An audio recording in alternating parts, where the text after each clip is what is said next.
ذرية من تبعهم بإحسان لا يوم الدين وإلى مشايخنا مشايخنا من لدن رسول الله صلى الله عليه وسلم وإلى خصوصا إلى الشيخ الإمام حرمين الجويني والإمام المحلي رحمهم الله. الفاتحة. أعوذ بالله من الشيطان الرجيم. بسم الله الرحمن الرحيم.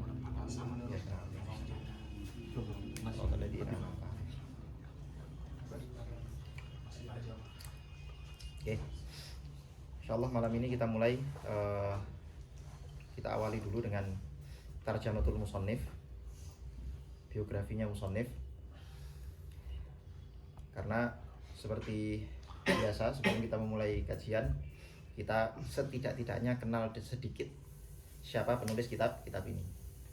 Jangan sampai kita sudah baca kitabnya tapi ternyata kita nggak tahu siapa penulisnya. Wah, itu afatun kabir.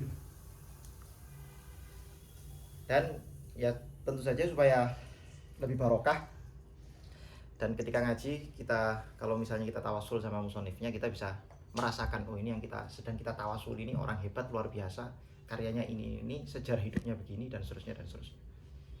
Jadi baca kitabnya itu ada ruhnya begitu, nggak kosong.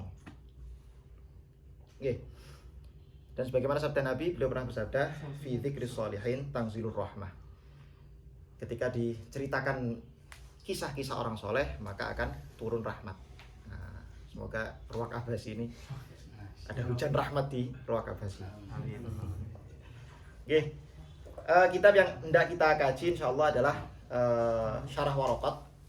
Syarah Waraqat miliknya Al-Imam Al-Mahalli, Jalaluddin Al-Mahalli rahimahullah.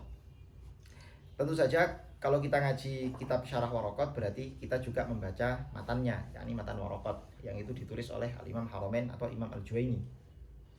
Maka di sini kita mulai dengan bercerita sedikit soal dua imam ini. Pertama yang menulis matan Waraqat, yakni Imam Haramain. Yang kedua yang menulis Syarah Waraqat, Al-Imam Al-Mahalli rahimahumullah.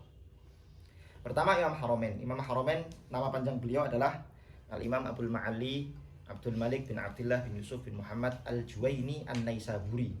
Beliau dari daerah Naisabur. Daerah Naisabur itu dulu namanya Persia, salah satu kota di Parsi sana. Kalau sekarang Iran masuknya. Sekarang masuknya apa? Iran. Banyak ulama-ulama muncul dari Naisabur, antara lain misalnya Imam Muslim yang nulis Sahih Muslim. Itu juga siapa? Dari mana? Dari Naisabur. Banyak sekali. Orang-orang Iran tuh terkenal ya selain banyak Syiahnya juga ya sekarang, ya sejak dulu juga. Cuman maksudnya ulama ahlu sunnah yang muncul di situ tuh banyaknya luar biasa. Dari Iran, Imam Ghazali dari Iran, ahli-ahli hadis banyak dari, ahli mantik itu, ahli kalam itu banyak sekali dari Iran, banyak sekali. Nah termasuk ini beliau juga Imam Haramain. Nah nanti kan kita terangkan Imam Haramain termasuk ulama yang mutafannin begitu. Jadi beliau tidak hanya menguasai satu ilmu, tapi hampir seluruh ilmu beliau kuasai. Oke. Beliau seorang faqih jelas. Nanti akan saya sebutkan kitab-kitab beliau yang luar biasa hebat, ahli usul. Usul di sini maksudnya ketika disebut kata-kata usul secara mutlak itu yang dimaksud dua ilmu, dua fan ilmu. Usul yang pertama usuluddin, ilmu kalam, yang kedua usul fikih. Kalau kita baca Jamul Jawami', maka di muqaddimahnya ditulis kitab ini bukan cuma kitab usul fikih, tapi kitab ini adalah kitab yang berisi dua usul. Usuluddin dan usul apa? Usul fikih. Itu usuluddin itu enggak usah sampai sana. Usuluddin. Oke. Beliau mutakallim juga, ahli kalam. Lahir di daerah Juwain. Juwain itu di satu desa di daerah Naisabur sana. Lahir tanggal 8 Muharram tahun 419 Hijriah atau sama dengan setara dengan 1028 Masehi. Kemudian wafatnya di sore hari tanggal 25 Rabiul Akhir tahun 478 Hijriah atau setara dengan 185 Masehi. Itu artinya umur beliau 59 tahun. Relatif apa? Ya udah pas lah, umur segitu udah pas. Karena kata Nabi, umurnya umatku itu antara 60 dan 70 tahun. Jadi kalau ada orang umurnya lebih dari 70 itu berarti sudah bonus. Matangnya manusia itu umur 40 tahun. Nah, biasanya orang itu kalau sebelum umur 40 tahun itu masih bingung. bingung ini saya mau kemana, jalan hidupnya apa dan seterusnya, pusing. Apa istilahnya sekarang? Apa? Itulah. Mental health.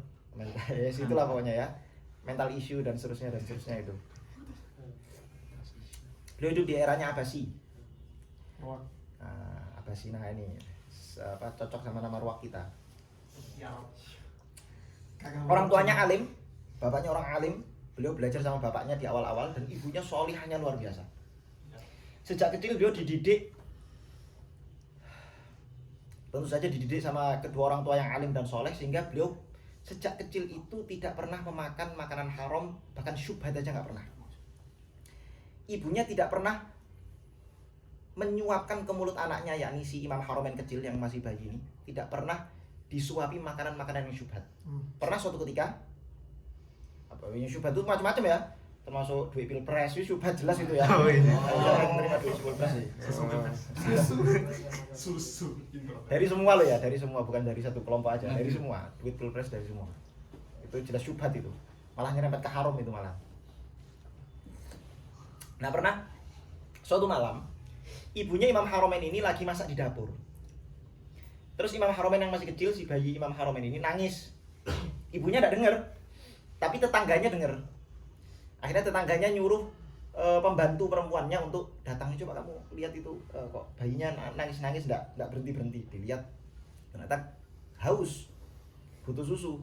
Kebetulan si jariyahnya ini punya anak juga, punya anak kecil, budak wanita ya, jariyah itu budak wanita zaman dulu.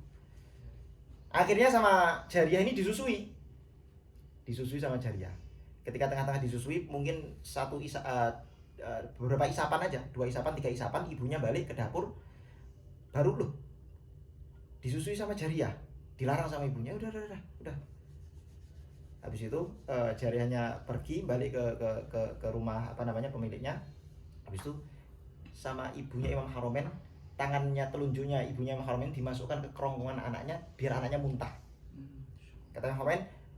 Kata ibunya Imam Haromen, saya nggak tahu budak itu milik siapa pertama. Karena statusnya budak, maka harusnya seluruh tubuhnya si budak itu milik tuannya. Atau kalau dia punya suami, milik suaminya. Maka susu yang keluar dari tubuh dia itu susu yang statusnya nggak jelas syubhat. Saya nggak mau memasukkan ke dalam perut anak saya susu syubhat. Mulai kalau sekarang, wah ini minum apa? Susu apa? Susu yang gratis.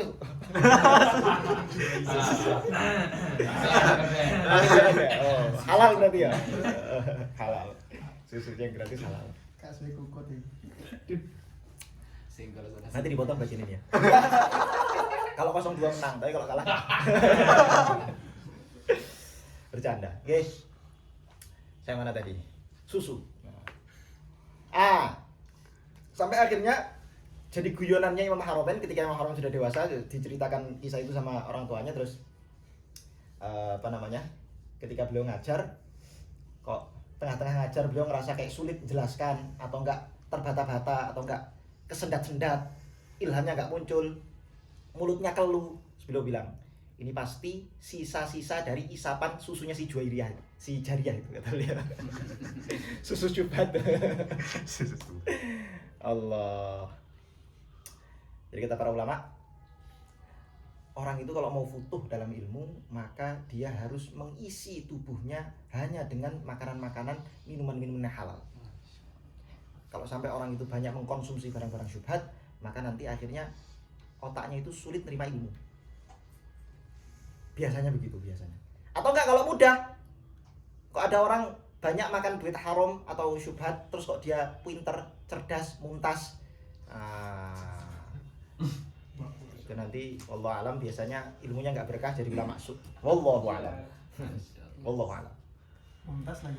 Muntas. Oke. Kemudian beliau sejak kecil belajar sama ayahnya, karena ayahnya orang alim, belajar bahasa, belajar lughah, belajar nahwu segala macam sama ayahnya sampai umurnya hampir 20 tahun atau mungkin 20 tahun. Dan saat itu ayahnya wafat. Jadi ayahnya wafat saat umurnya 20 tahun, beliau belajar puluhan ya mulai kecil sama ayahnya, juga sama ke ulama-ulama yang lain. Setelah belajar sama ayahnya, kan seorang alim ngajar juga, Setelahnya wafat, beliau umur 20 tahun langsung gantikan ayahnya ngajar. Dia memang alim. Dan hafal Quran seperti ulama-ulama pada umumnya, hafal Quran di usia yang sangat belia. Kemudian beliau ini sangat faqih dalam masalah bidang fikih dan usul fikih tentu saja. Tapi yang beliau itu lebih terkenal urusan fikihnya. Karena nanti kita akan bahas salah satu kitab beliau yang sangat masyhur yang namanya Nihayatul Matlaq fi Dirayatil Madhab. Itu kitab luar biasa. Beliau punya banyak guru, antara lain misalnya beliau belajar fikih Syafi'i dan usul fikih sama Al-Imam Abdul Qasim Al-Isfiraini. Ini ulama terkenal sekali, Imam Isfiraini. Beliau belajar ulumul Quran dengan Al-Imam Abi Abdullah Muhammad bin Ali An-Naisaburi. Di antara gurunya yang lain Imam Al-Baihaqi. Wah, ini ulama hadis luar biasa. Ulama hadis mutakallim luar biasa. Yang ya termasuk ulama yang kitabnya banyak dibaca sama orang Wahabi juga. Dibangga-banggakan padahal beliau ini seorang Ahlussunnah. Dan beliau termasuk di antara kebiasaan beliau sebelum ngaji, sebelum belajar. Beliau bilang, saya kalau belajar sama guru saya, itu paling dia cuma belajar 1 kitab, 2 kitab, belajar kitab-kitab matan. Tapi sebelum saya belajar sama guru saya membaca 100 kitab. Nah, jadi ketemu guru itu langsung udah alim gitu. Di ketemu itu tinggal diskusi gitu. Jadi saya belajar ratusan kitab sebelum ketemu sama guru saya. Dia datang ke kelas tuh nggak kosong gitu, ini mau ngaji apa, ini kitab apa, nggak kosong blong kak. Di ulama-ulama zaman dulu itu begitu. Imam Syafi'i ketika beliau mau belajar sama Imam Malik, di perjalanan beliau menghafal kitabnya Imam Malik Al-Muwatta. Kalau tidak salah selama berapa 3 hari atau seminggu begitu. Hafal kitab Muwatta. Jadi ketemu Imam Malik dalam keadaan kepala beliau sudah terisi, saya mau belajar ini dan saya sudah hafal kitabnya. Imam Syafi'i. Imam Syafi'i kan miskin beliau kan. Miskinnya luar biasa beliau. Beliau itu pernah ketika awal-awal ke majelisnya Imam Malik nggak bawa pena dan nggak bawa kertas karena nggak punya duit. Lalu beliau itu pergi ke berguru sama Imam Malik itu numpang kafilah dagang. Kalau nggak salah itu kitab, saya baru ingat. Beliau itu ngafalin kitab Muwatta, itu bukan kitabnya, kitab milik temennya. Di perjalanan numpang kafilah dagang, temennya sama-sama mau talaki ke siapa? Oh, ke Imam Malik. Bawa kitabnya punya? Oh iya, saya nggak punya. Ada PDF-nya? Ya nggak ada, belum ada. PDF. Zaman saya ini ada kitabnya nggak ada, PDF-nya ada. Mas kacau. Kalau nggak ada kitabnya, niru Imam Syafi'i. Imam Syafi'i gimana? Nggak punya kitab. Pinjam kitabmu, tak apal lo kitabmu. Nah, ayo, siapa yang berani coba? Nggak ada kitab, nyarinya PDF ya jangan. Nyarinya apa? Hafal. Masya Allah Habib. Nah terus di tengah kajiannya Imam Malik itu orangnya sangat disiplin. Beliau nggak mau ngelihat ada satu murid yang nggak disiplin, entah itu mungkin bajunya nggak rapi atau kelihatan acak-acakan atau ngantuk atau misalnya datang terlambat atau bahkan nggak bawa kitab. Nggak senang beliau. Ketika ada ngeliat muridnya itu pelajaran udah berjalan beberapa hari, barangkali sebulan atau 2 bulan begitu, kemudian ngelihat Imam Syafi'i baru kelihatan, loh, kamu siapa? Ditanya. Oh, nama saya Syafi'i dari sini, Muhammad bin Idris nama beliau. Muhammad bin Idris begini. Nggak bawa kitab? Nggak. Lah terus kamu bagaimana belajar sama saya nggak bawa kitab? Nah, saya nggak punya uang untuk beli buku, beli kitab, beli alat tulis. Ya bilang saya, nanti saya belikan. Imam Malik itu begitu. Imam Malik itu kalau muridnya itu dibayar sama Malik, dikasih duit, kaya raya beliau. Beliau itu dikisahkan ganti baju setiap hari 3 kali dan baju yang sudah dipakai nggak akan dipakai lagi. Saking kayanya. Walaupun baju beliau itu kebanyakan dikasih hadiah sebetulnya sama orang-orang, sama raja-raja. Beliau kan banyak kenalan raja-raja kira-kira gitu. Kenapa kamu nggak bilang saya, nanti saya belikan kitab, saya kasih duit. Akhirnya beliau bilang, terus kamu selama belajar ini ngapain? Saya hafal. Dites sama Imam Malik. Coba maju ke sini. Kamu terangkan keterangan saya. Disuruh terangkan. Maksudnya Imam Malik itu menerangkan keterangan pelajaran di hari itu. Tapi beliau enggak, menerangkan pelajaran mulai dari awal beliau masuk sampai hari itu. Diterangkan semua detail. Dan mulai saat itu ada pengecualian, semua orang wajib bawa kitab, bawa apa namanya alat tulis kecuali Imam Syafi'i. Langsung jadi murid kesayangan. Karena kita bukan Imam Syafi'i, jadi repot. Mau niru apa? Nggak punya kitab terus ngapal ya apa? Repot. Akhirnya ya jalan satu-satunya PDF. Kalau itu syubhat juga itu PDF itu. Aduh. Udah izin sama penerbitnya belum? Aduh. Mau berkah nggak? Udah serius? Dapat web ITG lagi. Kenapa? Scan gitu. Iya itu kan kadang scan. Walaupun saya tahu ada beberapa penerbit itu atau bahkan mu'alif dan penerbit sepakat bahwa kalau ada orang yang ini PDF nggak apa-apa, diikhlaskan. Ada beberapa yang begitu. Bahkan ada beberapa saya lupa. Ada beberapa ulama itu yang kalau beliau nulis kitab dan kalau ada muridnya nggak punya kitab dikasih PDF. PDF. Biasa. Tapi yang lain-lain misalnya, apalagi penerbit yang dalam menerbitkan kitab itu nggak murah. Ada muhakkik di situ. Kemudian ongkos biaya produksinya dan seterusnya. Muhakkik itu mahal loh. Kamu kira bayarnya murah, terus royalti penulisnya. Terus bayar segitu mahal, tiba-tiba ada orang bagi-bagi PDF. Apalagi terbitan-terbitan yang mahal-mahal yang terkenal apa namanya? Cetakan-cetakan sultan itu. Baru cetak berapa bulan tiba-tiba udah muncul PDF-nya. Wallahu a'lam. Oke. Kemudian saya mana tadi? Nah, itu ya. Jadi ini pelajaran penting. Bahwa kalau kita mau ngaji, mau belajar itu setidak-tidaknya kita sudah tahu yang mau saya pelajari itu apa. Baca sekali aja. Baca sekali sebelum masuk pelajaran, baca supaya kita datang itu enggak kosong. Dan kata para ulama, sebetulnya belajar sama guru itu kita ketemu sama siapapun, kita berguru sama siapapun, itu sebenarnya yang kita ambil dari beliau-beliau itu bukan kitab yang kita baca, bukan, tapi metode manhaj yang kita pelajari itu manhaj, bagaimana cara saya memahami kitab ini. Sehingga para ulama itu dulu kalau belajar kitab-kitab matan aja. Adapun nanti kitab-kitab yang panjang-panjang itu dibaca-baca sendiri. Jadi yang kita pelajari dengan guru itu hanya pelajaran kitab matan. Umpama kitab-kitab besar misalnya itu kitab-kitab induk. Kalau misalnya, oke, saya mau belajar usul fikih yang tingkat apa namanya? Tingkat muntahi. Ya enggak apa-apa. Ada gurunya bagus. Tapi itu tentu saja kitab matan yang cuma 1 jilid, 2 jilid maksimal. Gak ada belajar sama guru sampai apa namanya puluhan jilid. Ayo ngaji apa? Kitab apa? Majmu' Syarah Muhadzab punya Imam Nawawi. Puluhan jilid. Atau ayo ngaji apa? Ngaji kitabnya Imam Haromen apa? Nihayatul Matlab Diratul Madhab fi Diratul Madhab 21 jilid.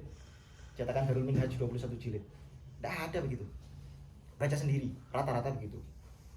Kalaupun ada guru yang mau ngajar itu biasanya dibaca bareng. Tapi sebelum baca kitab itu kita sudah punya manhaj. Jadi guru itu kalau diibaratkan guru dan murid itu seperti seseorang yang memberikan alat pancing kepada muridnya, kemudian diajari caranya mancing itu gimana. Nanti setelah itu terserah muridnya pergi ke laut bebas mancing sendiri.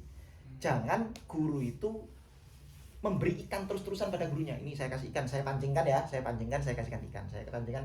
Akhirnya kalau gurunya udah mati, muridnya nggak dapat ikan lagi, habis ikannya. Tapi kalau gurunya ngajari caranya mancing, metode mancing bagaimana, gurunya mati pun dia masih bisa apa?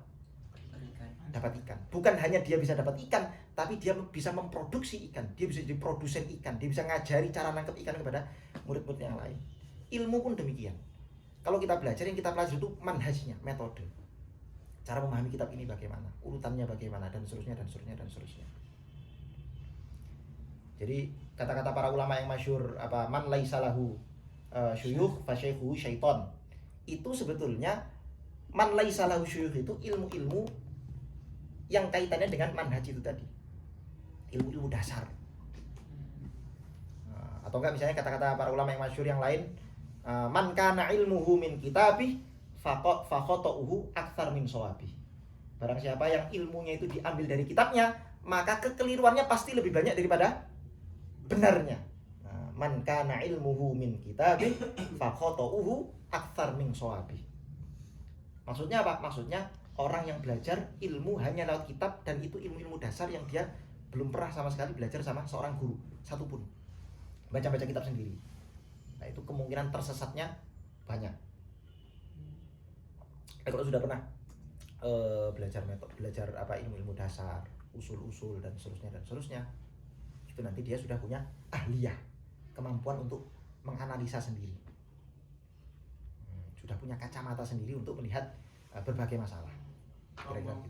Ya. Berarti Syekh Albani itu dari awal dia memang full baca kitab sendiri dong berarti. Allahu a'lam ya. Syekh Albani itu juga punya guru, bukan berarti nggak punya guru walaupun gurunya sedikit. Dan ada yang bilang gurunya cuma satu. Kebanyakan hidupnya memang dihabiskan di maktabah Zahiriyah di Damaskus sana. Baca kitab luar biasa. Ya akhirnya banyak hasil-hasil kajiannya itu bermasalah, dianggap bermasalah sama banyak ulama, banyak menyelisih para ulama, bahkan pada tingkat tertentu menyelisih imam-imam besar seperti Imam Bukhari, kemudian Imam Tirmidzi dan seterusnya. Allahu a'lam. Kita nggak usah sampai ke situ lah. Oke. Kemudian beliau ini sempat kena cobaan ketika di Naisabur sana, dapat cobaan. Ada satu kejadian begitulah, kejadian politik biasa. Beliau dikucilkan, bahkan dalam tanda kutip terusir dari Naisabur. Akhirnya beliau beliau sempat ngungsi sementara. Beliau ke Baghdad, kemudian ke Mekah selama 4 tahun, ngajar di situ, jadi imam di situ. Terus di Madinah ngajar juga di situ. Baru terakhir balik lagi ke kembali lagi ke Naisabur. Nah, gara-gara beliau pernah ke Mekah, ke Madinah, ngajar di situ, jadi imam di situ, akhirnya beliau dijuluki sebagai Imamul Haramain. Jadi julukan Imamul Haramain itu karena dulu beliau pernah kemana? Mekah dan Madinah, ngajar di situ, jadi imam di situ dan seterusnya. Lama lumayan 4 tahunan lebih, di Mekahnya aja 4 tahun. Nah, kemudian beliau kembali ke Naisabur ketika suasana politik sudah mulai tenang. Beliau pergi, kalau nggak salah waktu itu sama muridnya atau nggak sejawatnya begitu, Imam Al-Qushairi, terkenal juga. Ketika suasana politik sudah tenang, beliau kembali ke Naisabur. Nah, di Naisabur beliau waktu itu rajanya atau sultannya ketika itu namanya Sultan Nidhamul Mulk, terkenal sekali, pecinta ulama ini beliau. Beliau sampai ke Naisabur, dibangunkan madrasah yang namanya Madrasah Nidhamiyah.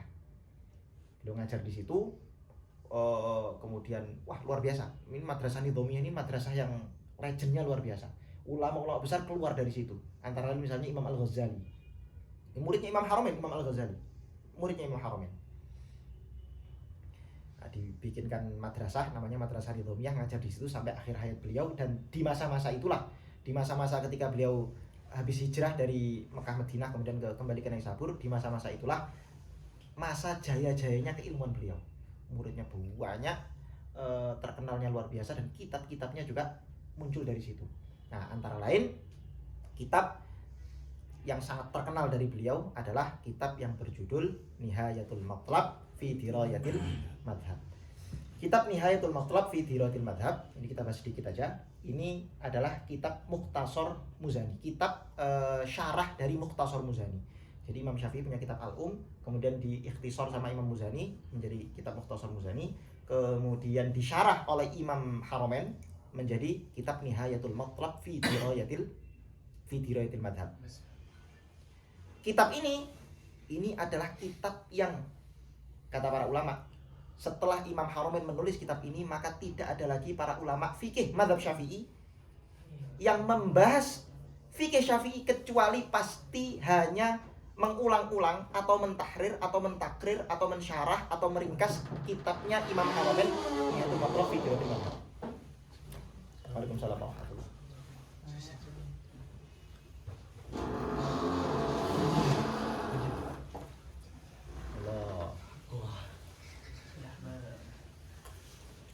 Oke. Nah, kitab Nihayatul Matlab fi Dirayatil Madhab ini, kitab ini kemudian diringkas, tebal sekali. Ada banyak sekali cetakan, antara lain cetakan Darul Minhaj kalau nggak salah, ya Darul Minhaj. Itu 21 jilid. Nah, kitab itu diringkas sama Imam Ghazali menjadi kitab Al-Basit. Kitab Al-Basit sama Imam Ghazali diringkas lagi menjadi kitab Al-Wasit. Kitab Al-Wasit diringkas lagi menjadi kitab Al-Wajiz. Ini 3 kitab induk mazhab Syafi'i. Al-Wasit, Al-Wasit dan Al-Wajiz. 3 kitab induk mazhab Syafi'i. Hampir seluruh kitab fikih mazhab Syafi'i yang kita pelajari, matan-matan fikih penting yang kita pelajari saat ini bermuara ke 3 kitab itu. Yang 3 kitab itu adalah ringkasan dari kitabnya Imam Haromain yang berjudul apa? Nihayatul Matlab fi Dirayatil Madhab. Kemudian kitab Al-Wajiznya Imam Ghazali ini syarah oleh Imam Ar-Rafi'i menjadi Fathul Aziz yang pernah saya terangkan juga. Fathul Aziz kemudian diringkas oleh Imam Nawawi menjadi Rawdatul Thalibin. Jadi habis dari kan Imam siapa namanya? Imam Muzani meringkas kitabnya Imam Syafi'i. Habis itu disyarah sama Imam Haromain. Jadi habis kitab Imam Syafi'i diringkas, disyarah, diringkas lagi sama Imam Ghazali. Diringkas sama Imam Ghazali sampai ringkasan menjadi Al-Wajiz, disyarah lagi sama Imam Rafi'i. Sama Imam Rafi'i disyarah jadi Fathul Aziz, kemudian diikhtisar sama Imam Nawawi menjadi Rawdatul Thalibin. Jadi kitab induk diringkas, syarah, ringkas, syarah, ringkas, syarah. Nah, itu tahrir kitab mazhab Syafi'i itu sangat panjang.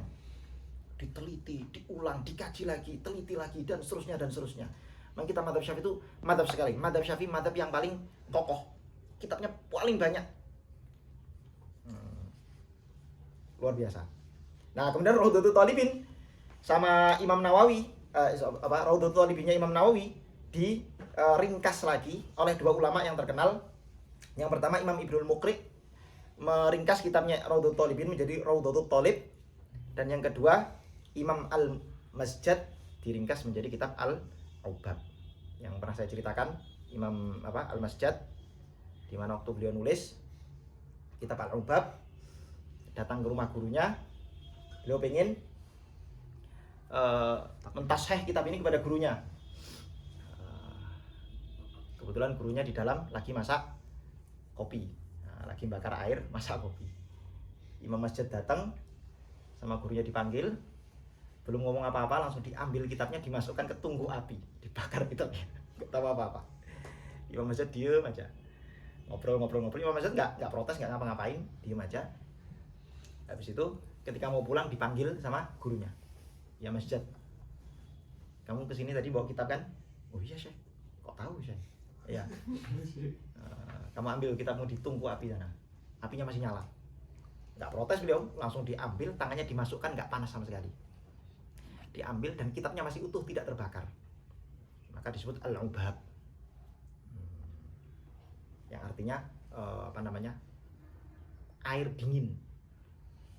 Seolah-olah menggambarkan betapa yaitu seperti dalam Al-Qur'an tuh ya narukuni bardan wa salaman ala Ibrahim. Air yang dingin, terbakar tidak terbakar. Tersentuh api tidak terbakar. Terbakar tidak terbakar. Tanakut tuh, terbakar tidak terbakar. Oke.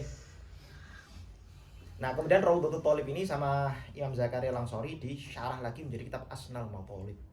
Ini termasuk kitab di antara kitab puncaknya mazhab Syafi'i. Nah, orang kalau sudah belajar Asnal Matalib, itu dia baru layak disebut sebagai faqih fi mazhab Imam Syafi'i. Asnal Matalib. Kemarin kalau saya nggak keliru, cetakan terbaru yang bagus itu cetakan yang Darul Azhar atau apa itu ya? Darul Azhar atau apa? Pokoknya belakang-belakangnya ada azhar-azharnya. Muhakkik Maktabah. Kemarin baru munculan terbaru di Ma'arad kemarin. Mahal. Cetakan luar biasa. Oke.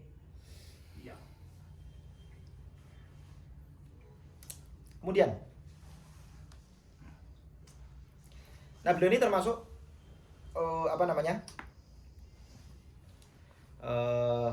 selain ahli fikih, tadi kita sudah bicara soal kefakihan beliau, betapa luasnya ilmu beliau dalam fikih mazhab Syafi'i.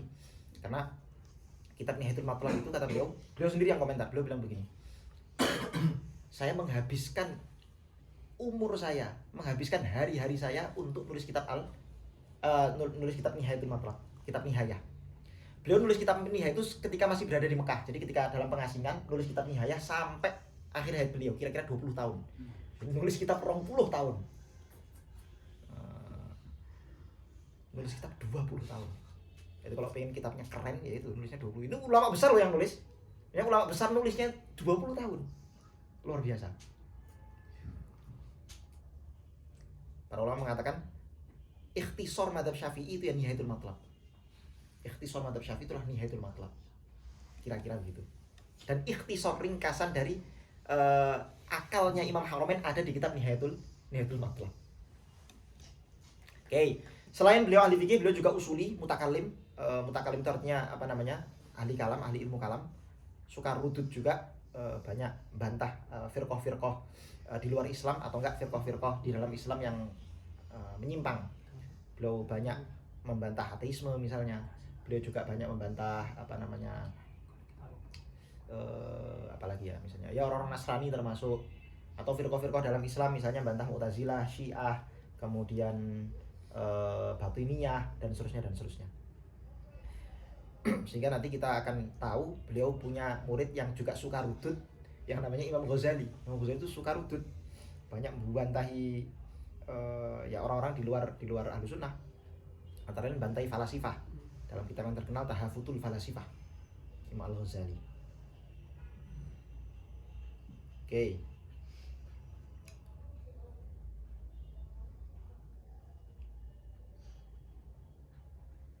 Nah, di antara murid-muridnya misalnya, jadi guru-gurunya sudah saya sebut ya, antara lain ya. Nah, di antara murid-muridnya yang terkenal Al-Imam Al-Ghazali. Banyak sebenarnya ulama-ulama hebat yang apa namanya menjadi murid beliau. Tapi yang paling cukuplah kita menyebut nama Imam Al-Ghazali, kita akan tahu kalau muridnya aja sekelas Imam Al-Ghazali, yes. Kelas Nihayatul Kalam sudah.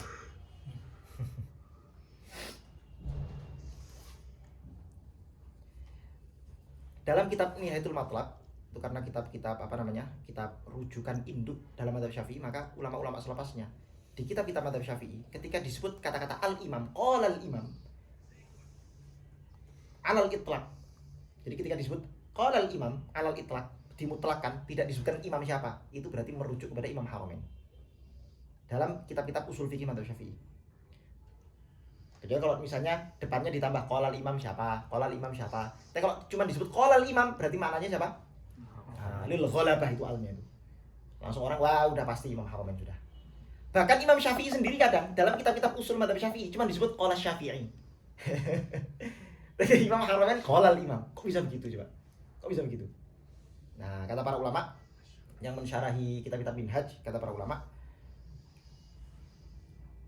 justru orang alim itu ketika sudah mencapai puncak kealiman, nggak perlu disebut imam, cukup disebut namanya langsung orang masyhur, ya sudah, nggak perlu disebut imam, nggak perlu embel-embel jabatan. Di orang itu kalau sudah mencapai puncak kealiman dan sudah masyhur, maka nggak perlu disebut apa jabatannya. Makanya kalau kamu lihat misalnya ada orang gelarnya mentereng, profesor, doktor, bla bla bla bla, ini berarti belum terkenal. Nah, masih tingkat apa kabupaten, masih tingkat. Tapi kalau sudah tingkat capres, nggak perlu dokter, profesor, dokter Anies Baswedan, nggak perlu. Cukup disebut namanya Anies Baswedan, langsung wah, nggak perlu disebut profesor dokter, kok nggak ada profesor dokternya, nggak perlu. Sudah apa namanya? Sudah apa? Masyhur. Orang kalau disebut misalnya siapa? Zidane.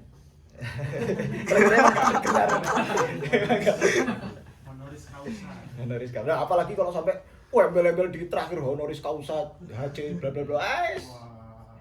Ini ecek-ecek ini. Tapi kalau orang itu sudah tinggi keilmuannya, maka nggak perlu disebutkan gelar-gelarnya. Loh ya, ayo sekarang kamu lihat orang-orang hebat-hebat yang terkenal. Nggak usah Anies Baswedan lah.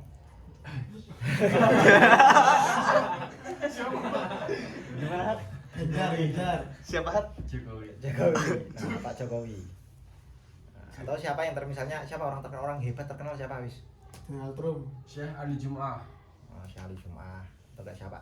Inilah orang-orang kita sebut orang-orang dunia aja. Misalnya kayak Stephen Hawking. Nah, itu kalau misalnya disebut nama Stephen Hawking. Kalau disebut nama Stephen Hawking di buku-buku, walaupun yang nulis anak SMA nulis nama Stephen Hawking, nggak pakai kata-kata profesor, doktor, nggak pakai, pak, nggak pakai, langsung nulis namanya Stephen Hawking. Kenapa? Karena sudah masyhur Stephen Hawking itu ahli fisika terkenal. Kalau kita kan ngerasa gimana ya nggak? Kalau kita nulis atau ngapain, terus nyebut nama orang terkenal, nggak kita kasih gelar, itu kan rasanya kayak gimana? Padahal sebenarnya nggak usah. Makanya dalam perdebatan-perdebatan akademis, gelar-gelar itu dicopot semua. Di misalnya karya-karya ilmiah di jurnal-jurnal atau enggak di tesis-tesis. Kalau inti nulis tesis atau bahkan misalnya nulis makalah aja lah, nulis makalah. Itu misalnya nyebut satu nama orang, walaupun orang itu besar, nggak usah dikasih gelarnya, langsung nyebut namanya. Dulu saya awal-awal nulis misalnya nama Syekh Ahmad Thayyib begitu ya. Itu kalau saya nulis Syekh Al-Imam Ahmad Thayyib misalnya, itu nanti nggak usah dikasih imam, orang udah tahu ini ulama besar, langsung nyebut namanya Ahmad Thayyib. Saya nulis itu geter. Kayak gak beradab. Kayak tonggone. Malika saya gembak. Ya Allah. Kitab-kitab beliau yang lain, misalnya kitab Al-Burhan. Ini kitab-kitab usul fikih beliau yang terkenal. Kitab usul fikihnya beliau antara lain kitab Al-Burhan, Al-Ghunyah juga, dan kitab yang sekarang akan kita pelajari yakni kitab Al-Waraqat. Kitab Al-Waraqat ini kitab yang luar biasa, hebatnya luar biasa, barokahnya luar biasa. Insyaallah pertemuan besok saya kasih mukadimah penting mengenai usul fikih, seputar usul fikih dan kitab Waraqat plus syarah Waraqat. Tapi sekarang kita baca sirahnya aja. Bukti di antara bukti bahwa kitab ini barokah adalah banyak disyarah oleh kitab-kitab yang lain. Itu bukti bahwa kitab ini barokah. Dan sampai sekarang kitab ini masih dipelajari. Padahal tadi beliau wafat tahun berapa? Tahun 478. Sekarang tahun 1400 berapa? 1400 berapa? Atau 1500? Enggak, 1400 masih. Berarti udah 1000 tahun. Berapa berapa? 1445. Hampir 1000 tahun. 900 tahun sekian kitab beliau masih dipelajari sampai sekarang dan masih jadi pegangan, dihafal banyak umat Islam, disyarah oleh banyak ulama. Ini tanda kita barokah. Tanda kita apa? Kita barokah. Makanya misalnya kita lihat kenapa orang itu belajar warokot, usul fikih kok mesti warokot? Kan kitab-kitab usul fikih yang lain banyak, bahkan zaman sekarang yang lebih mudah itu banyak. Kitab usul fikih karangan tulisan-tulisan ulama zaman sekarang yang mudah-mudah banyak sekali.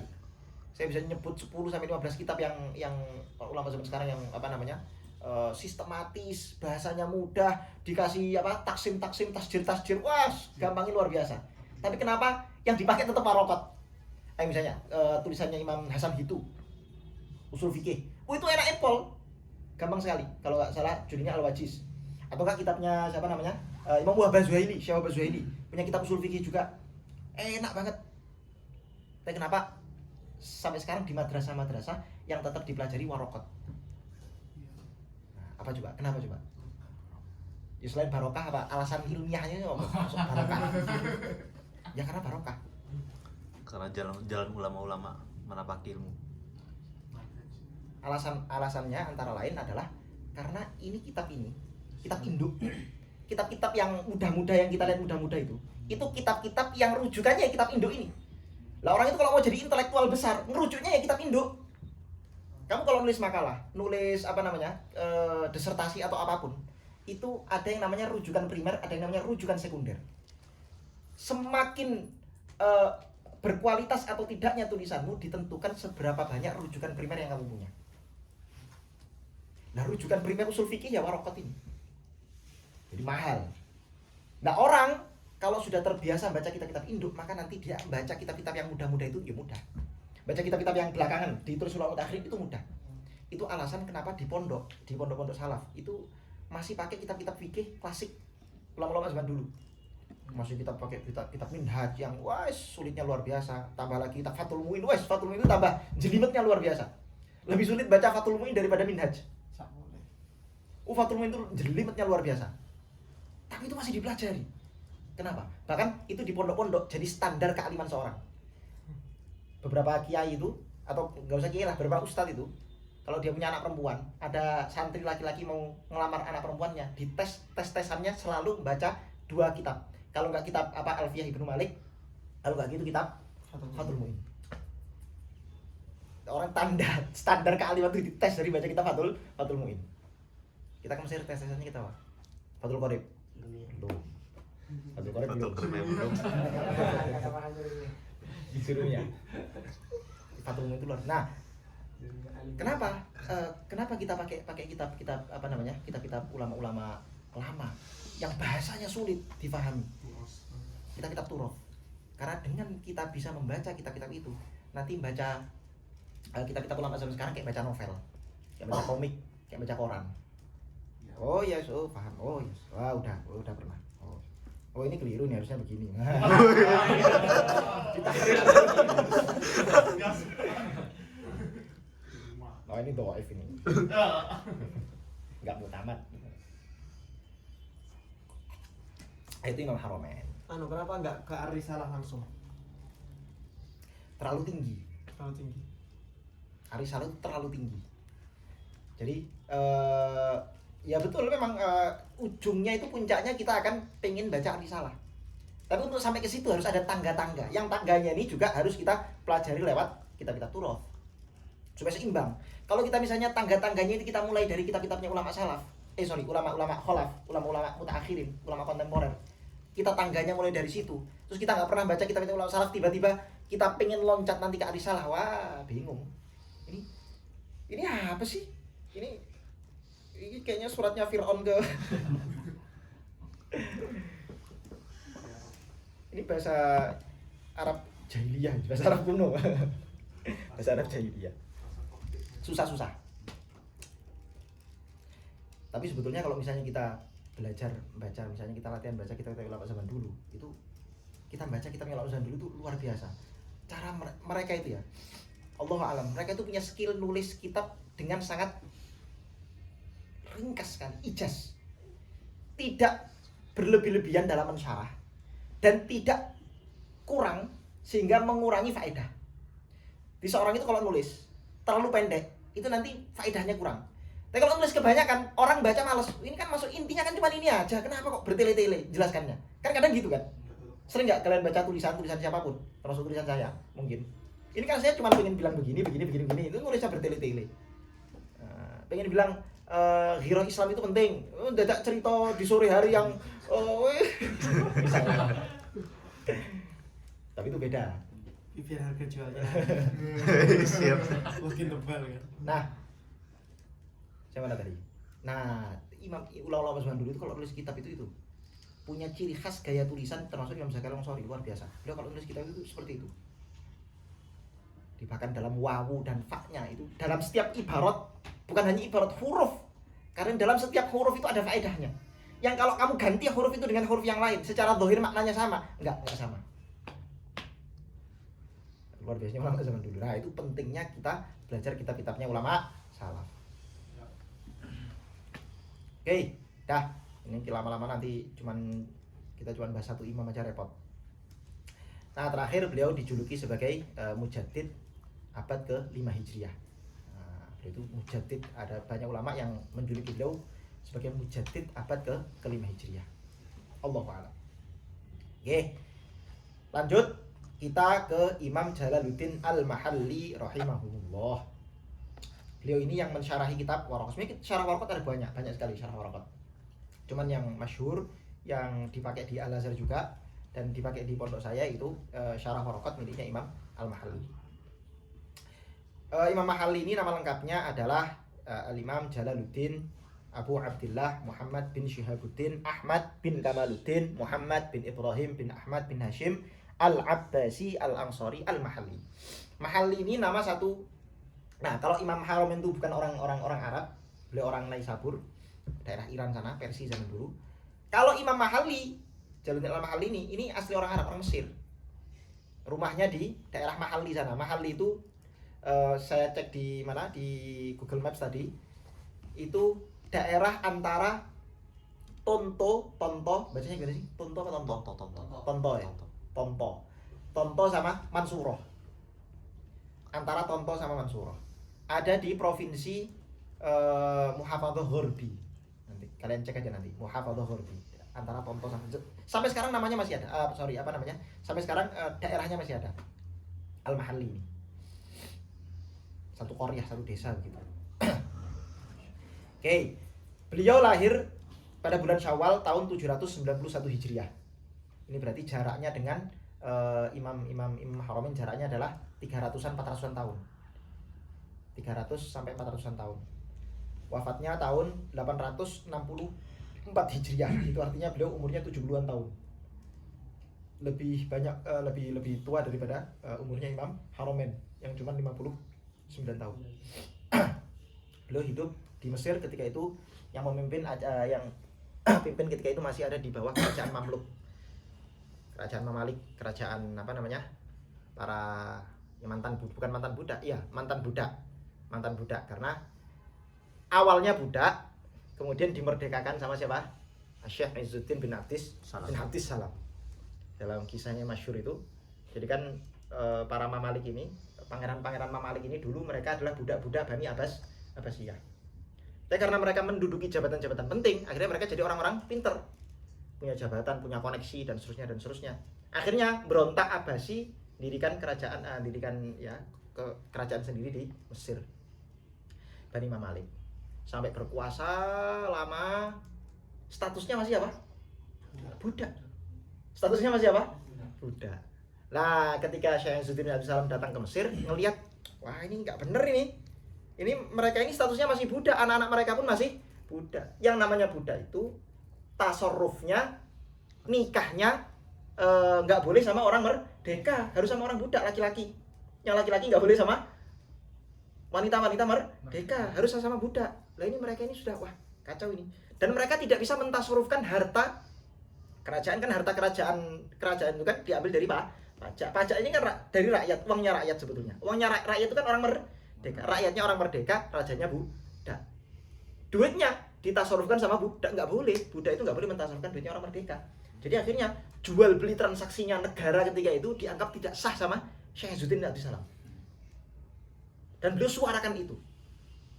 Marah ini pangeran-pangeran Mamalik marah sama Syekh Izzuddin. Dan beliau kekeh sama pendapatnya, tidak mau merubah pendapat. Akhirnya beliau sempat diusir dari Mesir. Tapi ketika mau pergi dari Mesir sama keluarganya, dihadang sama rakyat Mesir. Rakyat Mesir, ulama yang dicintai sama rakyatnya ini. Nah, terjadilah people power. Nah, akhirnya pangeran-pangeran Mamalik ini mereka tahu, waduh ini gawat ini kalau sampai rakyat berontak saya, ya kerajaan saya yang hancur akhirnya. Wis, nggak apa-apa, Syekh Izzuddin nggak usah diusir, kita ini aja, kita diplomasi aja sama beliau. Ditanya, Syekh, terus menurutmu gimana kalau misalnya raja-raja ini pengen statusnya merdeka itu gimana? Gampang, kalian saya jual. Kalian saya jual, karena kalian itu statusnya masih budak. Lah budak itu harus dimerdekakan dulu. Kalian harus dijual lalu dimerdekakan. Dijual baru dimerdekakan. Lah terus nanti kalian jualnya ke siapa? Ya ke rakyat. Duitnya yang terima siapa? Saya sendiri yang terima. Lah terus nanti duitnya untuk apa? Duitnya nanti saya tasarrufkan untuk seluruh rakyat. Nah, akhirnya dijual, dilelang itu para pangeran-pangeran. Ayo siapa yang mau beli pangeran ini? Merdekakan pangeran ini. Ayo siapa yang mau beli? Oh ini harganya sekian. Akhirnya beliau dapat julukan apa? Bai'ul Muluk. Penjual raja-raja, penjual pangeran. Syekh Izzuddin bin Abdus Salam. Itu tadi. Oh, kita bahas Syekh Mahalli ya, bukan Syekh Izzuddin bin Abdus Salam. Oke. Beliau ini termasuk ulama yang ya seperti ulama-ulama hebat lainnya. Gurunya banyak sekali. Di antara guru yang terkenal Imam Al-Gharmawi, ahli fikih. Ini gurunya ini tinggal bareng sama Imam Mahalli, Imam Jalaluddin Al-Mahalli, tinggal di daerah di Barsiyah. Jadi hidup bareng sama gurunya, hari-hari sama gurunya. Di antara gurunya juga ada Imam Al-Bulqini, terkenal Imam Ibnul Mulakin. Bahkan Imam Mahalli itu ngaji sama Imam Ibnul Mulakin di umur 13 tahun. Ulama besar, Ibnul Mulakin itu ulama besar, ahli hadits. Ngaji sama ulama besar umur 13 tahun. Dia orang hebat itu, ya ngajinya sejak kecil emang. Kalau ngaji udah umur 20 ke atas, itu udah semi telat. Walaupun enggak ada kata-kata telat dari belajar itu enggak ada. Imam Abu Hanifah, beliau belajar saat sudah sepuh Saya lupa umurnya mungkin 60 sampai 60-an tahun baru mulai belajar, bayangkan. Terus jadi imam besar. Ketika disebut Imamul A'zam, maka yang dimaksud Imam Abu Hanifah itu belajarnya ketika sudah tua. Nah, jadi tidak ada kata terlambat dalam belajar. Tapi tentu saja berbeda dengan orang yang belajarnya mulai dari umur 13 sudah kecil. Privilege, ini namanya privilege. Sama sama Imam Suyuti. Siapa? Imam Mahali. Loh, muridnya itu Imam Suyuti. Imam Mahali itu yang murid. Al-Bulkin itu gurunya Imam Mahali. Gurunya Imam Mahali. Muridnya Imam Mahali diantaranya Imam Suyuti. Imam Zakaria Al-Ansari juga muridnya Imam Mahali. Muridnya orang-orang hebat semua. Nanti akan kita bahas. Oke. Beliau juga belajar dengan Imam Syekh Waliuddin Abu Zur'ah Al-Iraqi. Ini ulama ahli hadis, Abu Zur'ah Al-Iraqi. Belajar juga Imam Ibnu Hajar Al-Asqalani. Dan beliau ngaji kitab Syarah Alfiyah, bukan Alfiyah Ibnu Malik, ngaji Syarah Alfiyah Al-Iraqi, Alfiyahnya Imam Iraqi, Syarah kitab Alfiyahnya Imam Iraqi itu kepada Imam Ibnu Hajar Al-Asqalani, dan beliau diberi ijazah tadris, ngajar oleh Imam Ibnu Hajar Al-Asqalani. Beliau termasuk ulama yang sangat dermawan. Dermawannya luar biasa. Beliau bahkan sampai kalau mau sedekah itu datang langsung ke rumah-rumah orang-orang miskin. Jadi bagi-bagi bansos, ini bukan bagi-bagi bansos ya. Kalau bagi bansos kan duit negara, ini enggak, ini duit beliau sendiri. Makan siang. Nah, jadi datang ke rumah, belusukan. Datang ke rumah orang miskin, bantu langsung. Bahkan sampai pernah ketika lagi di tengah-tengah ngajar, tiba-tiba ada orang miskin, entah kelaparan atau bagaimana, minta bantuan, ngajinya di stop, ngajarnya di stop dulu, sih pending dulu. Ada orang miskin, saya mau bantu dia, kata beliau. Beliau bilang, belajar itu amalan yang besar, luar biasa. Tapi banyak afatnya. Maksudnya banyak afatnya itu banyak godaannya. Karena dengan belajar, ngajar itu nanti orang jadi sombong, ada afatnya banyak. Ya sombong, merasa pintar, begini, dan seterusnya. Tapi kalau orang bantu orang miskin, itu afatnya sedikit, pahalanya lebih besar. Karena kata Nabi, amalan yang paling utama adalah idkhalus surur fi qulubil mu'min. Gimana itu hadisnya? Saya lupa. Pokoknya idkhalus surur, di antara amalan yang pahalanya besar adalah memasukkan, memberi rasa bahagia ke hati-hatinya orang muslim. Idkhalus surur, membahagiakan orang Islam. Wah, kata beliau. Oke. Beliau ngajar di beberapa tempat, di antaranya beliau ngajar di Madrasah Al-Barqutiyah, beliau juga ngajar di Madrasah Al-Muayyadiyah. Pasca wafatnya guru beliau Imam Ibnu Hajar. Ketika gurunya wafat Imam Ibnu Hajar, beliau menggantikan di Madrasah Al-Muayyadiyah itu. Imam Ibnu Hajar orang Mesir juga, sama orang Mesir, orang Kairo sini. Beliau tawaduknya luar biasa. Ketika Imam Ibnu Hajar kan sempat menjadi qadhi juga di Mesir. Ketika Imam Ibnu Hajar wafat, beliau ditawari jadi qadhi, beliau nggak mau. Enggak, saya enggak mau jadi qadhi. Kalau ngajar mau, tapi kalau jadi qadhi enggak mau. Ya, kalau jabat di jabatan pemerintah enggak mau, tapi kalau ngajar yang non pemerintah mau. Saking tawaduknya beliau. Beliau ini luar biasa, cerdasnya luar biasa, sampai dijuluki oleh Imam Ibnul Imad, dijuluki sebagai Taftazaniul Arab. Imam Taftazaninya orang Arab. Ini Imam Taftazani kan bukan orang Arab. Saking cerdasnya beliau, dijuluki Imam Taftazani orang Arab. Imam Taftazani luar biasa. Ahli kalam, ahli balaghah, dan seterusnya. Konon loh ya ini. Saya dengar dari beberapa ulama, konon katanya beliau itu hafalannya lemah. Konon, sekali lagi. Konon. Beliau pernah bilang begini. Akal saya ini kalau disuruh nganalisa nggak mungkin keliru.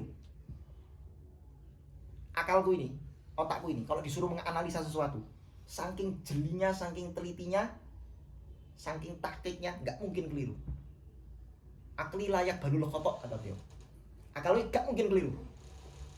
Kalau berfatwa sesuatu, asal datanya jelas, lengkap, terus beliau menganalisa begitu, hasil analisanya nggak mungkin apa?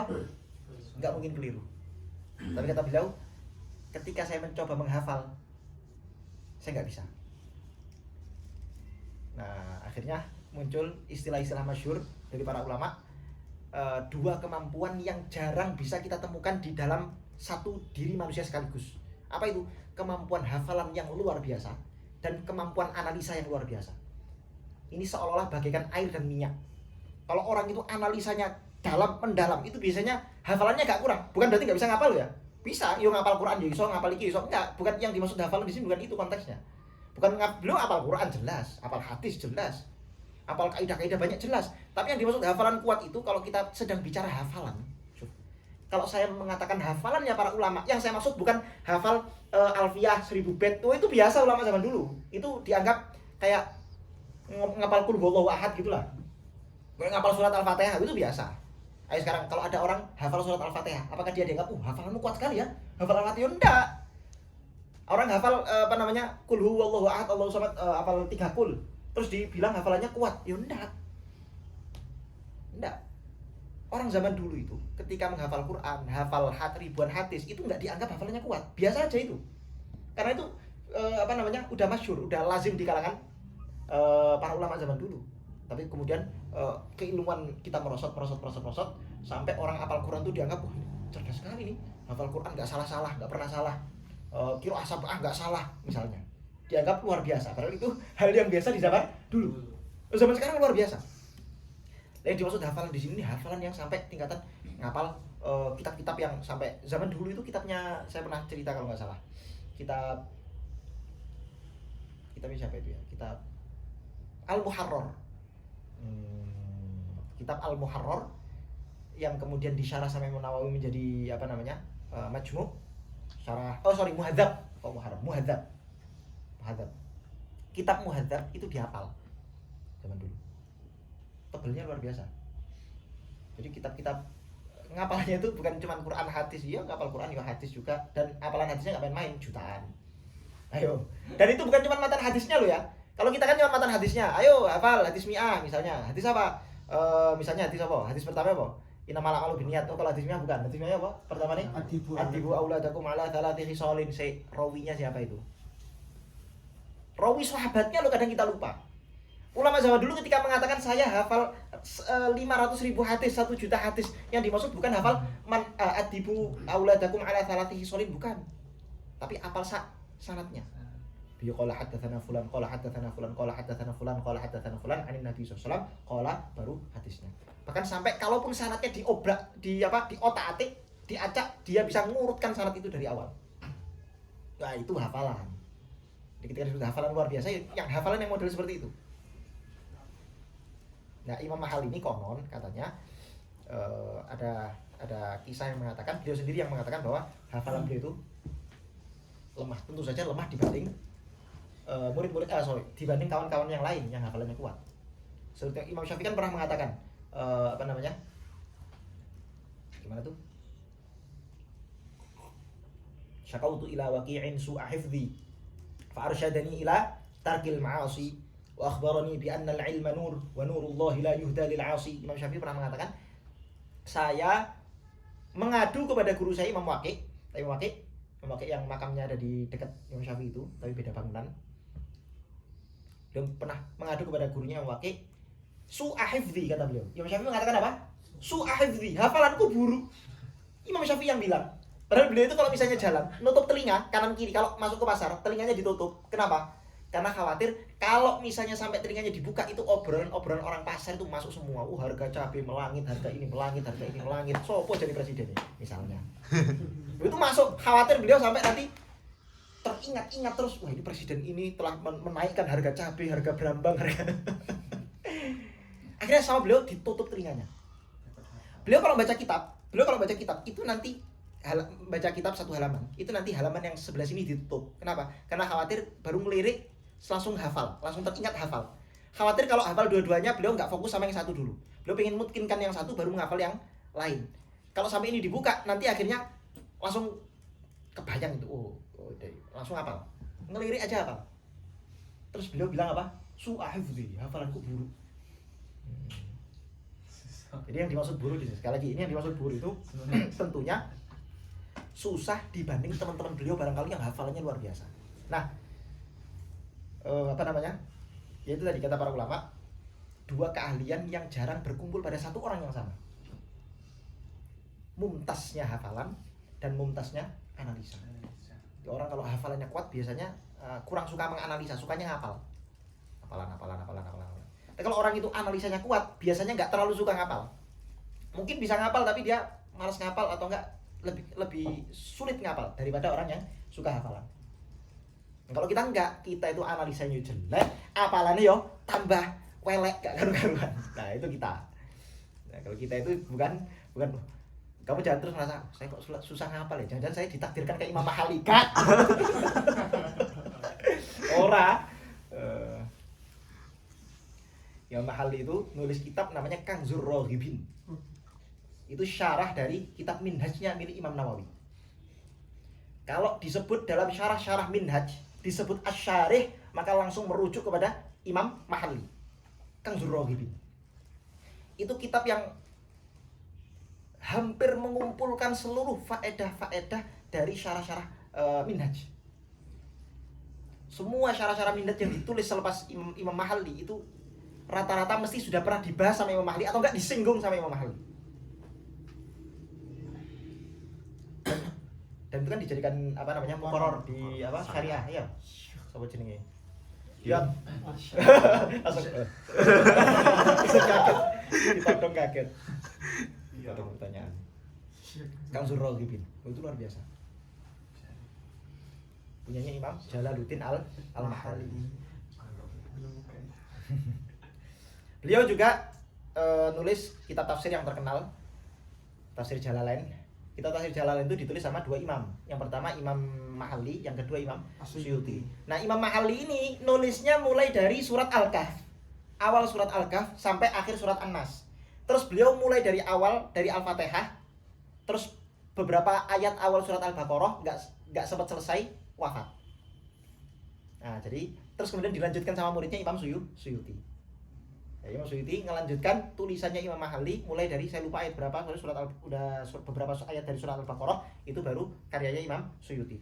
Tapi mulai dari awal surat Al-Kahf sampai akhir, terus Al-Fatihah sampai beberapa ayat awal surat Al-Baqarah itu tulisannya siapa?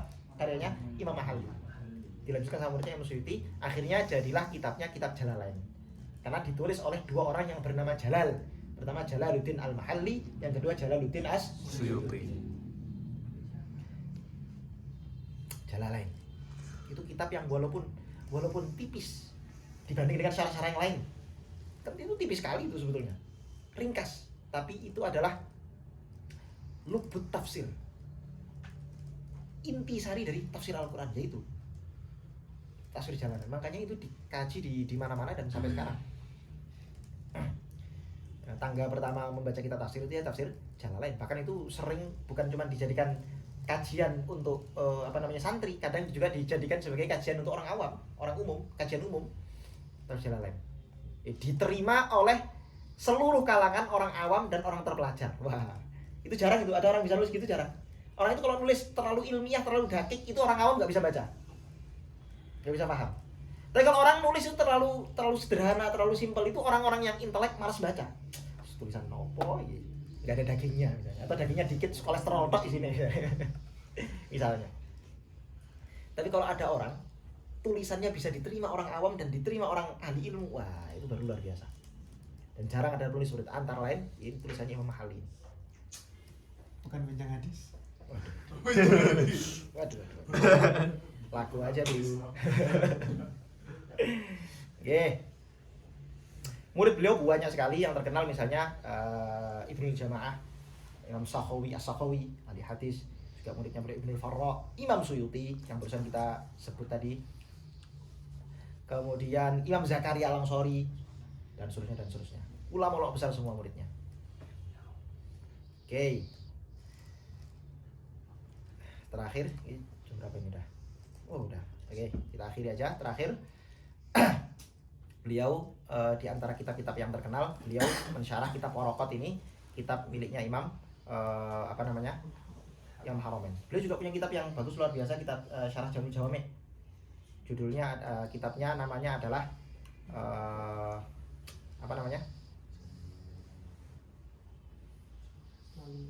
Al-Badrut Thaliq. Nah, namanya Al-Badrut Thaliq. Itu punyanya kitab punyanya Imam Al-Mahali, dan ini kitab termasuk kitab syarah Jamul Jawami yang diterima banyak kalangan karena banyak disyarahi oleh ulama-ulama selepasnya. Antara lain misalnya disyarahi sama Syekh Kamaluddin. Disyarahi Syekh Kamaluddin. Jadi kitab Durarul Lawami disyarahi juga sama Syekh Zakaria Al-Ansori, bahkan disyarahi juga sama Imam Al-Attar, Syekh Hasan Al-Attar, Syekhul Azhar. Dan itu termasuk hasyiah dari kitabnya Imam Mahalli yang paling mudah dibaca menurut saya. Saya baca banyak hasyiah dari Syarah Jamul Jawami ini, kitabnya Imam Mahalli itu yang Badrut Thaliq. Hasyiah-hasyiahnya itu ya begitu-begitu, tapi yang enak bahasanya mudah itu antara lain Hasyiah Al-Attar. Allahu a'lam. Dan tentu saja terakhir syarah di antara kitab beliau yang sangat terkenal ini kitab Syarah Waraqat yang akan kita pelajari. Ini juga syarah kitab Waraqat yang kemudian banyak diberi hasyiah, catatan kaki, taklik dan seterusnya oleh ulama-ulama selepasnya, dan senantiasa dikaji oleh ulama-ulama selepasnya. Ini kitab barokah juga. Jadi warokotnya barokah, kemudian syarah warokot yang ditulis oleh Mahalli juga kitab yang barokah. Sampai sekarang dijadikan tangga keilmuan. Ada beberapa ulama yang biasanya memulai ngaji kepada murid-muridnya dimulai dari warokot. Ada yang enggak langsung ke syarah warokot. Banyak ulama seperti itu. Dari syarah warokot kemudian nanti langsung loncat ke Jamul Jawami. Di pondok saya itu ngajinya syarah warokot, ya syarah warokot ini punya Imam Mahalli. Nanti habis syarah warokot langsung Jamul Jawami. Langsung Jamul Jawami. Nah, terus kita ini apakah habis syarah warokot langsung Jamul Jawami? Ya jelas tidak. Ya jelas enggak. Pertama karena tentu saya enggak mampu. Yang kedua kalian lebih enggak mampu lagi. Astagfirullahaladzim. Mari sombongnya akhirnya itu. Tisu. Ada tisu kok tadi. Ya itu ada tuh. Nah itu tuh ya. Hah? Jangan ini yang jelas halal. Masa lagi ngaji kitab Imam. Tuh. Sorry Dan, tempat tidurmu Dan.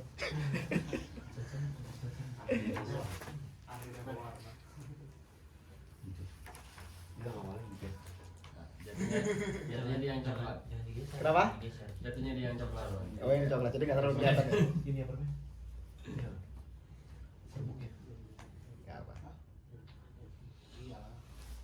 Oke, kita lanjut sebentar ya.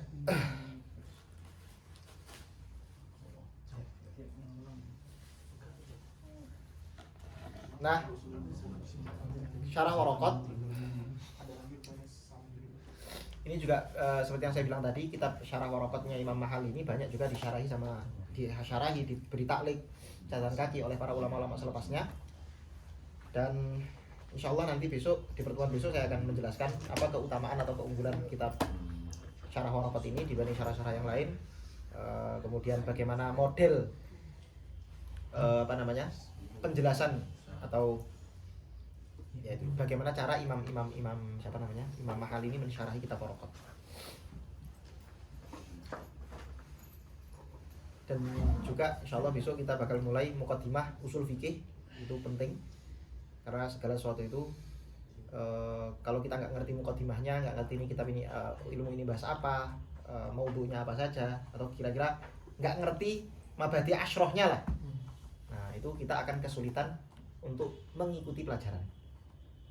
Jadi mengerti mabadi asyroh insyaallah besok akan kita lanjutkan mabadi asyroh, definisi usul fikih dan apa bedanya usul fikih misalnya sama fikih, apa bedanya misalnya qawaidul fiqhiyah sama qawaid usul fikih, apa bedanya misalnya dan seterusnya, apa fungsinya usul fikih, maudhu'nya apa saja.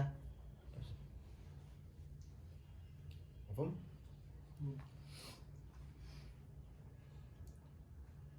Oke, sampai sini ada yang mau ditanyakan?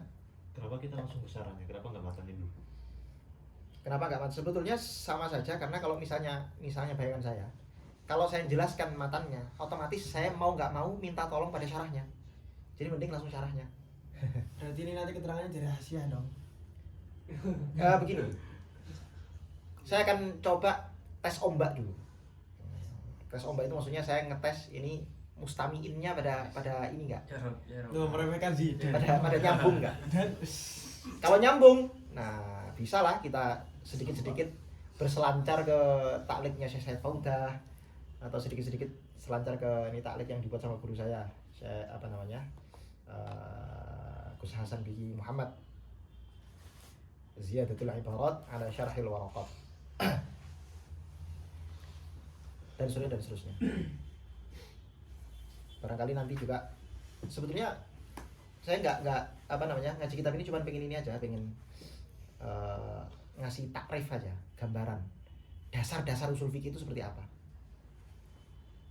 Kalau misalnya bisa lebih, alhamdulillah. Kalau enggak, itu udah cukup sebenarnya. Kita kenal setidak-tidaknya dengan kitab ini kita kenal usul fikih itu seperti apa, pembahasan seperti apa, ringkasnya bagaimana, dan seterusnya. Itu penting supaya ada gambaran. Bahwa nanti misalnya habis kitab ini kita kemana nih? Misalnya habis ngaji Syarah Waraqat, kita mau lanjut kemana? Ya bisa kemana aja. Jelas nggak ke gym ya. Seperti yang saya bilang tadi. Walaupun saya habis numpahkan teh, saya nggak mencabut perkataan saya. Jelas nggak mungkin ke gym.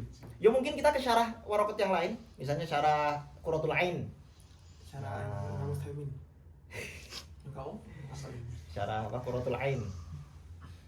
Atau enggak misalnya kita lanjut nanti ke Takribul Usul. Itu bisa juga. Takribul Usul itu ya itu semi-semi lah. Lubul usul. Oh enggak, Lubul Usul itu malah ringkasan dari Jamu Jawame. Kalau tingkatan-tingkatan pelajaran kitab atau tingkatan-tingkatan kitab yang dianjurkan sama Syekh Said Faudah itu, pertama Syarah Waraqat, ya seperti yang kita kaji ini Syarah Waraqat, atau enggak ya syarah-syarah yang lain kayak Qurratul Ain, Syarah Mukhtasar Al-Manar, Usul Hanafi. Kemudian dari situ nanti kita langsung ke Takribul Usul. Dari Takribul Usul kalau nggak salah dijadikan apa? Muqarrar juga nggak?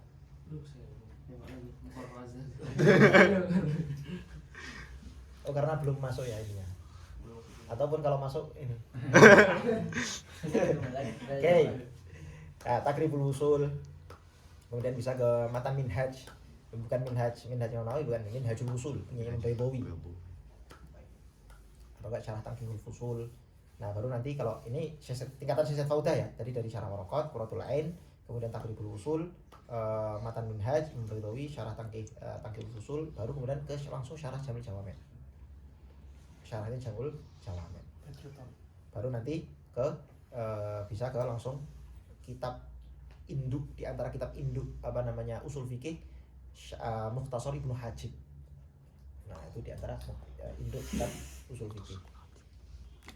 Bisa juga nanti dari Mukhtasar Ibnu Hajib ini baru nanti kita luasa baca kitab-kitab usul fikih yang lain, ya Ar-Risalah mau baca lah itu. Paham? Insyaallah. Allahu a'lam ya. Aneh pernah dengar kalau tiap ulama-ulama usul fikih itu bukan tiap ulama usul fikih, tapi kitab-kitab usul fikih itu punya metodenya sendiri, kayak metode. Ya, itu besok saya jelaskan ya. Metode itu bedanya apa? Ya, besok saya jelaskan. Itu saya jelaskan masuk dari bagian muqaddimah usul fikih, perbedaan ada thariqah. Dalam thariqah mutakallimin maksudnya bagaimana, thariqatul fuqaha maksudnya bagaimana, kitab-kitab thariqatul mutakallimin apa aja, thariqatul fuqaha apa aja, dan seterusnya. Baik.